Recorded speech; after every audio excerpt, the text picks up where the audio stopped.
What happens when two cops harass an elderly black woman, only to realize her son is the U.S. Attorney General?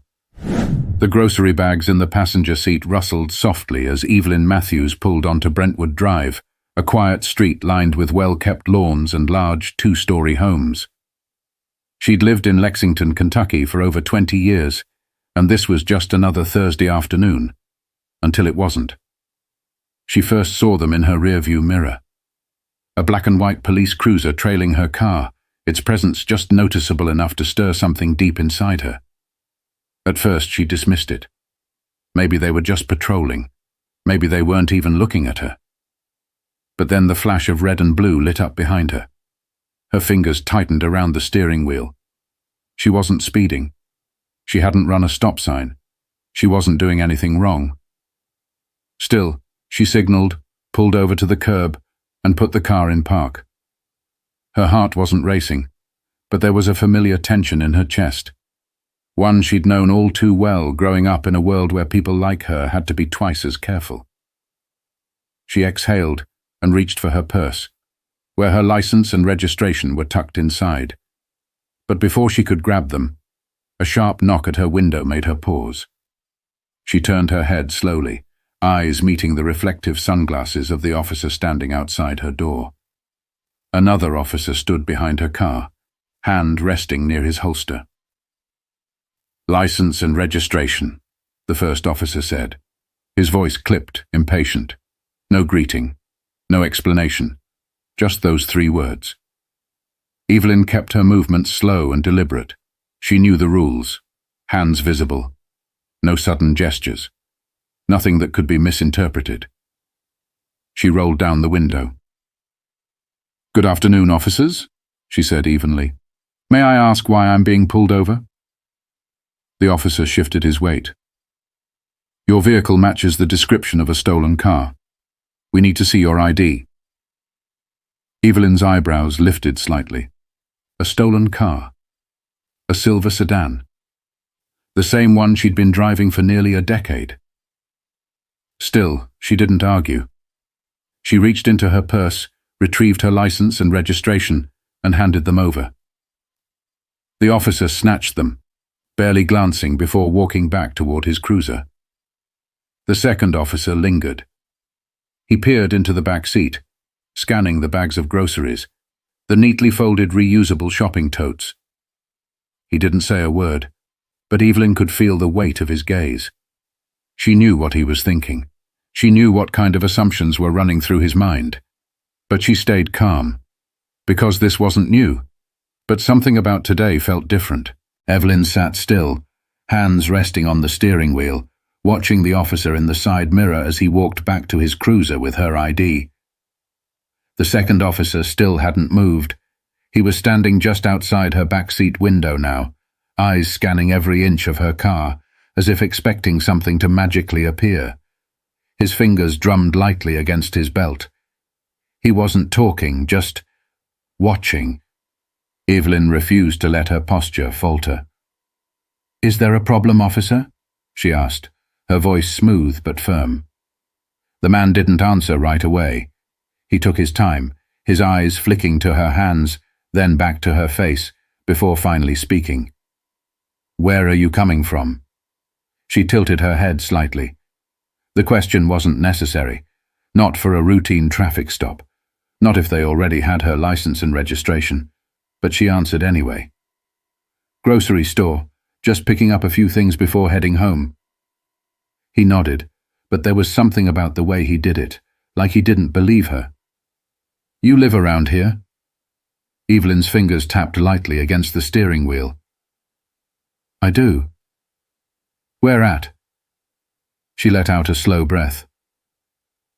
"Officer, is this relevant to why I was pulled over?" That seemed to bother him. His stance shifted, his shoulders squared up just a little more. "We're just making sure everything checks out," he said. Evelyn had heard those words before. She knew what they really meant. Before she could respond, the first officer returned, her ID still in his hand. But this time, his expression was different, a little harder. a little more suspicious. "This car isn't coming back as stolen," he admitted. "But," and there it was, "we still need to verify a few things." Evelyn arched a brow. "Verify what, exactly?" "Step out of the vehicle, ma'am." The second officer moved closer, his hand now hovering just a little too close to his holster. Evelyn felt her pulse slow, not speed up, slow, because she knew exactly what was happening now. She'd seen the stories, she'd heard them, and now she was living one. But she wasn't about to let them dictate how this would go. Evelyn didn't move right away. She sat still, her grip tightening ever so slightly around the steering wheel. "Is there a reason I need to step out of my vehicle?" she asked, her voice even, controlled. The first officer didn't like that. His jaw clenched. "Ma'am, we're asking you to step out. We don't need to explain ourselves." But that wasn't true, and Evelyn knew it. She had spent over 4 decades teaching children how to think critically, how to ask questions, how to stand their ground when they knew they were right. She had taught these men's children, and now they wanted her to ignore everything she had spent a lifetime instilling in others. She exhaled slowly, then reached for the door handle. As soon as she unlatched it, the second officer took a step back, hand still hovering near his holster, like he expected her to do something. She swung the door open, moving deliberately slow, and planted both feet on the pavement. The air was thick, tense. The first officer folded his arms. "You have any weapons on you?" Evelyn blinked. She was wearing a loose, short-sleeved cardigan over a simple blouse and slacks. Nothing about her appearance suggested she was armed, and yet they were treating her like a threat. "I don't," she said, her voice carrying just a hint of something heavier now, something borderline insulted. The first officer gave a short nod, then tilted his chin toward the trunk. "Mind if we take a look inside?" There it was. Evelyn locked eyes with him. "Do you have probable cause?" The second officer shifted uncomfortably. The first one held his ground. "We're just making sure everything checks out." That phrase again. Evelyn inhaled sharply through her nose, then she smiled. It wasn't warm. It wasn't polite. It was the kind of smile that said, "I see exactly what you're doing, and I'm not playing along." Then, without breaking eye contact, she reached into her cardigan pocket and pulled out her phone. Slow. Intentional. Her thumb moved over the screen, scrolling through her recent calls. And then she tapped a name. She lifted the phone to her ear, waited a few seconds, then spoke. "Hey, baby. I'm fine, but these officers here seem to think I'm a car thief." The shift was instant. The first officer's face twitched, a flicker of hesitation, confusion, concern. The second officer was glancing between them now, suddenly uncertain. And then Evelyn dropped the bomb. "Oh, I'll hand them the phone. The U.S. Attorney General would like to speak with them." The first officer blinked. The second officer took a half step back. For the first time since this encounter began, they looked unsure. And Evelyn knew, in that moment, she had them. For a moment, the only sound was the faint buzz of distant traffic and the wind rustling through the trees. Neither officer moved. Evelyn extended the phone toward them, her grip steady. "Go ahead," she said, her voice light but full of meaning. The first officer hesitated. His jaw tightened, but his fingers didn't move. The second officer exchanged a glance with him, shifting from foot to foot, like he was suddenly unsure of his place in all of this. "You don't want to take the call?" Evelyn asked, eyebrows raising slightly. Silence. Then a tinny, commanding voice echoed through the speaker. "Mum, what's going on? Put me on speaker." And just like that, the balance of power tilted. Evelyn turned the phone so that both officers could hear. "You're on," she said, her voice still calm. The voice on the other end, not so calm. "This is U.S. Attorney General Richard Matthews speaking. To whom am I speaking?" The second officer took another step back. The first officer's face lost its edge. His stance shifted just slightly, enough for Evelyn to notice the change in demeanor. "Sir, this is Officer Dawson with the Lexington PD." "I see. And tell me, Officer Dawson, why are you detaining my mother?" Dawson opened his mouth, then shut it. The second officer, silent up until now, suddenly found something interesting to look at on the ground. Evelyn watched as realization sank into their expressions. They weren't dealing with just anyone. They had stopped a black elderly woman for no valid reason. And now, they had to answer for it. "Sir, Dawson cleared his throat. "We were conducting a routine stop." "A routine stop?" Richard's voice was sharp. "You forced a 72-year-old woman out of her car. You asked to search her vehicle without probable cause. That's not routine."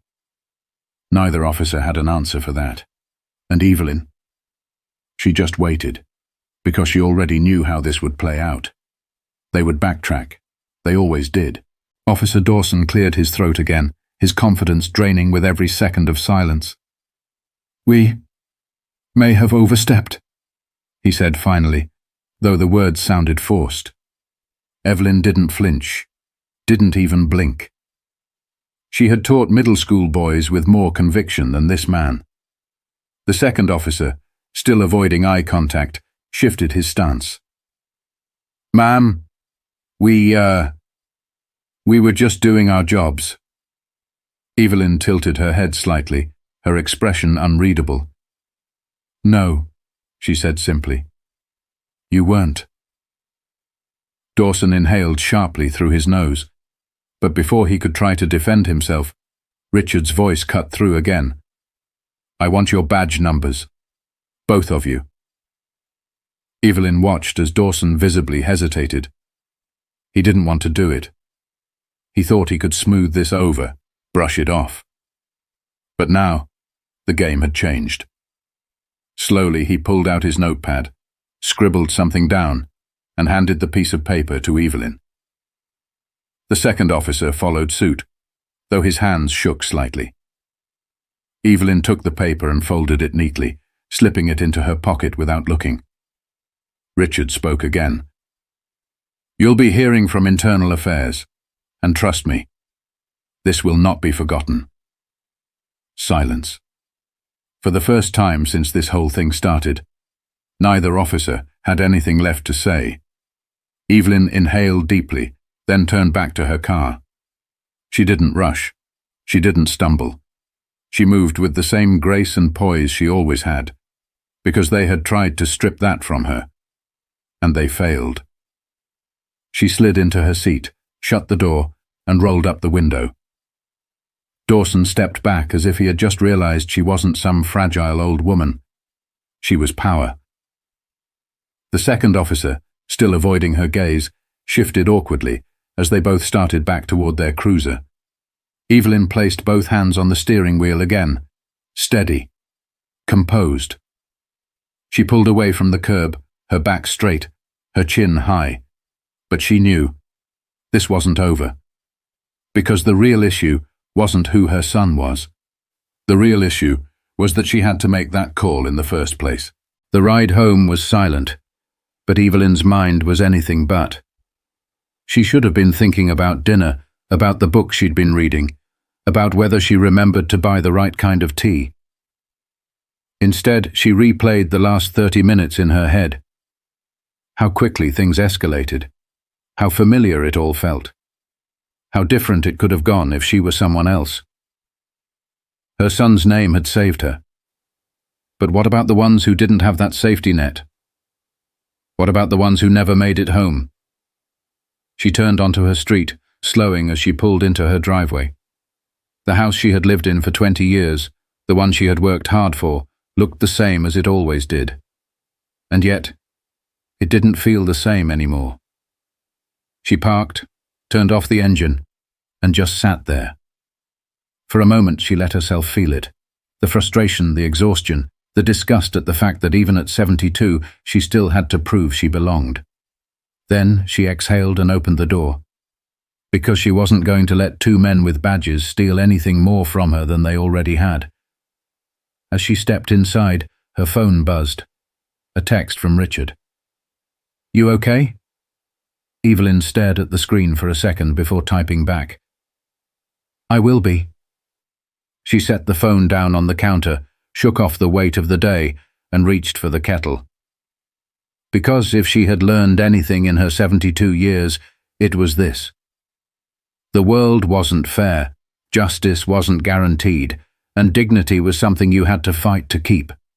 But she wasn't going to stop fighting. Not today. Not ever.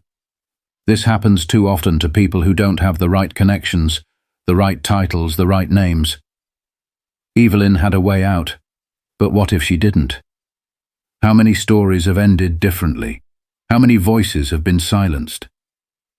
It's not just about one bad stop. It's about a system that allows it to keep happening. We can't look away. We can't stay silent. Because next time, it could be someone you love.